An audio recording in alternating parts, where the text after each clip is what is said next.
மௌன பிசாசின் சாவி. கடவுளை தேடிய மர்ம பயணம். பாகம் 1. பூட்டப்பட்ட கோவில்.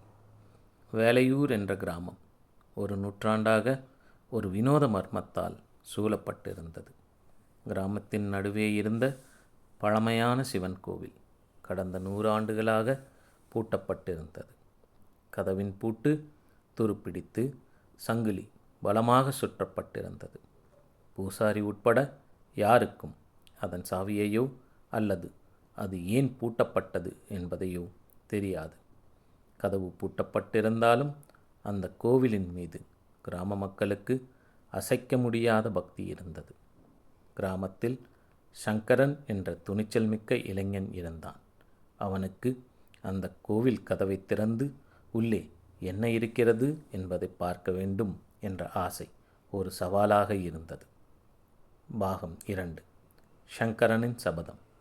சங்கரன் பெரியவர்களை அணுகிக் கேட்டான். ஒரு வயதான மூதாட்டி மட்டும், மகனே, அந்த கோவிலுக்குள் மௌனப்பிசாசு ஒன்று இருப்பதாக பெரியவர்கள் சொல்லுவார்கள். அதை யாரும் எழுப்பக்கூடாது என்று எச்சரித்தார். சங்கரன் இதை நம்பவில்லை. கடவுள் இருக்கும் இடத்தில் பிசாசு இருக்காது. யாரோ ஒரு மூட நம்பிக்கையை நம்பி பூட்டிவிட்டனர் என்று நினைத்தான்.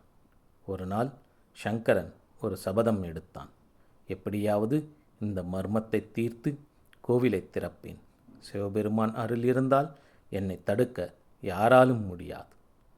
அவன் பல இரவுகள் கோவிலின் கதவு அருகிலேயே அமர்ந்து சங்கிலியையும் பூட்டையும் உற்று பார்த்தான். பாகம் 3. கனவில் வந்த குறிப்பு. ஒரு நள்ளிரவில் சங்கரன் தூங்கிக் கொண்டிருந்தபோது ஒரு கனவு கண்டான். கனவில் கோவில் கதவின் பூட்டு பேசத் தொடங்கியது. பூட்டு, சங்கரா, நீ தேடுவது வீண். என்னை உடைக்க முடியாது. என்னை திறக்கும் சாவி இந்த உலகில் இல்லை என்றது. சங்கரன், அப்படியானால் இந்த கோவில் பூட்டப்பட்டதன் ரகசியம் என்ன என்று கேட்டான். பூட்டு, இந்த கோவிலின் சாவியானது இந்த கிராமத்தில் இருக்கும் மௌனப்பிசாசு வைத்திருக்கிறது என்றது. சங்கரன், பிசாசு சாவி வைத்திருப்பதா? அது எங்கே இருக்கிறது என்றான். பூட்டு, அது இந்த சங்கிலிக்கு வெளியேயும் இல்லை, உள்ளேயும் இல்லை. உனக்கு பயமில்லை என்றால் அதை நீயே கண்டுபிடி என்றது. பாகம் 4. பிசாசின் அடையாளம் என்ன?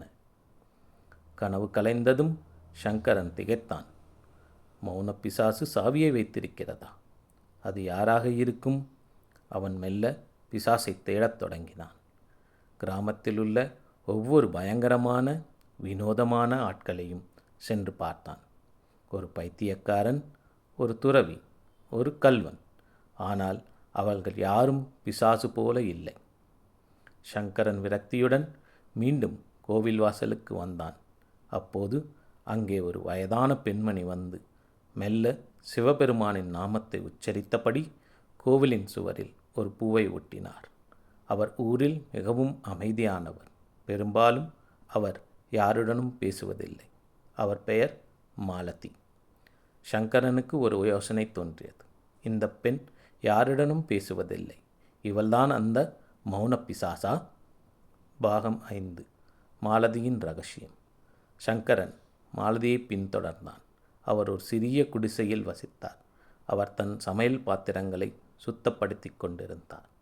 சங்கரன் தயக்கத்துடன், அம்மா, நீங்கள்தான் அந்த மௌனப்பிசாசா என்று கேட்டான்.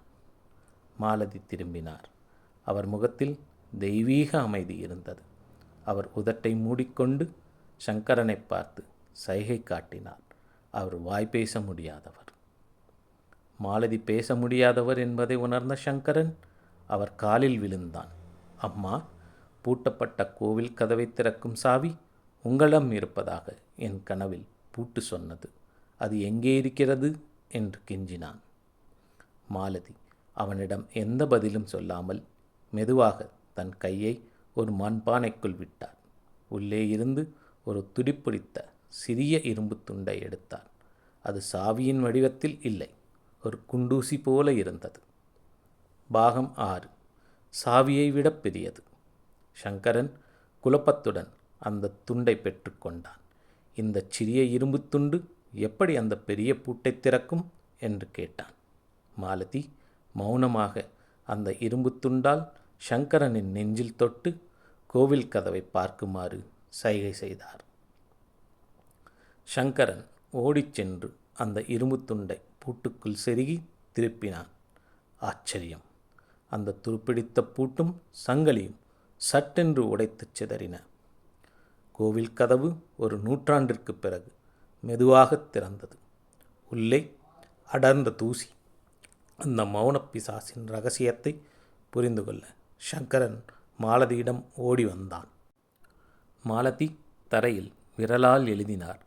நீ தேடிய சாவி இரும்பு துண்டல்ல, அது உன் சிரத்தையின் ஒரு பகுதி. உன் மௌனம்தான் என் சக்தி. இந்த சங்கிலி சந்தேகம் மற்றும் அகங்காரம் என்ற சங்கிலி. பேச முடியாத என்னால் அதை உடைக்க ஒரு சாவியை கொடுக்க முடியாது. ஆனால் உன் பக்தியின் தீவிரத்தால் பூட்டைக்கூட சாவியாக்க முடியும். உண்மையான கடவுள் நம்பிக்கைக்கு எந்த பூட்டும் தடையாக இருக்க முடியாது. சங்கரன் மெய்சிலிர்த்தான். அன்று முதல் அவன் கோவிலை திறந்து வைத்து அந்த மௌன பக்தியை அந்த கிராமத்தின் தெய்வமாக போற்றி பணிந்து வாழ்ந்தான். கதையின் நீதி: நம்பிக்கை மற்றும் சிரத்தை முன் உலகின் எந்த தடையும் ஒரு தடையாக இருக்க முடியாது.